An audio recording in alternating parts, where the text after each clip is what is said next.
бул жарык дүйнөгө келгенде өзлөрүнүн талаптары менен, өзүнүн суроосу менен келет.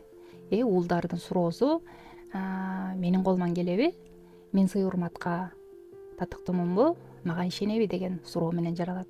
Ал эми кыздар болсо мени сүйүшөбү, мен баалуумунбу деген суроо. Мына ушул суроолоруна, ушул талаптарына туура жооп кабыл алынса, анда уул өзүнүн уулдук иденттүүлүгүн кабыл алып, кыздар өзүнүн кыздай кабыл алып чоңоет.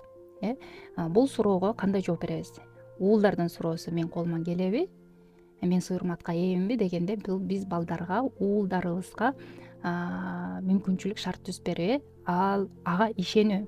Качан уулдар бир нерсени жасап, аягына чыгарып, бир кандайдыр бир жыйынтык көргөзгөндө, анда уулдар менин колуман келет, мен сый урматка ээмин деп өзүнө болгон ишеними бекемдейт.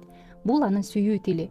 А эгерде биз уулдарга мындай азыр орусча айтканда гиперопека деп коет го, мындай ашыкча кам көрүп, анан даяр оокатка мындай даяр оокатты ага даярдап берип, анан мындай аны аярлоо мамиле менен мамиле жасасак уулдарыбызгачы, анда ал менин колуман келбейт окшойт. Анда эгер колуман келбесе, мен сый урматка татыктуу эмес окшоймун, мага эч ким ишенбейт окшойт, менден бир нерсе чыкпайт окшойт деп өзүнө болгон ишеними төмөн болот. Анан ошондо уулдар өзүн уул катары, мен эркек катары кабылдоосу дагы терс боло баштайт. Ал эми кыздар болсо мени сүйүшөбү, мен баалуумун деген суроосу.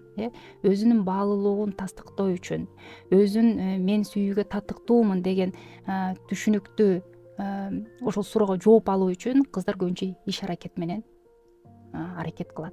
Үй жыйнайт, тамак жасайт, ар кандай оокаттарды кылат, анан беш алат, жакшы кыз болууга аракет кылат. Мунун баары жакшы, муну үйрөнүп алса, мунун эч качан жамандыгы жок. Болгону ошол аркылуу эгерде өзүнүн сүйүктүү экенин, өзүнүн баалуу экенин тастыктап чоңойсо, анда ал качан гана деген бир шарт коюп, качан гана мен ушуну жасаганда, качан гана мен ушуну кылганда, качан гана мен жакшы окуганда, ошондо гана мен ата энемдин сүйүүсүнө татыктуу болом деген бир терс ишеним калыптанып калат. Ошондуктан урматтуу угармандар, кыздарыңарды жөн эле бар болгону үчүн сүйүп, жөн эле бар болгонуң үчүн сен баалуусуң, мен сени күткөнмүн, сен менин сүйүктүү кызымсың деген сөздөрдү дайыма айтып туруу абдан маанилүү.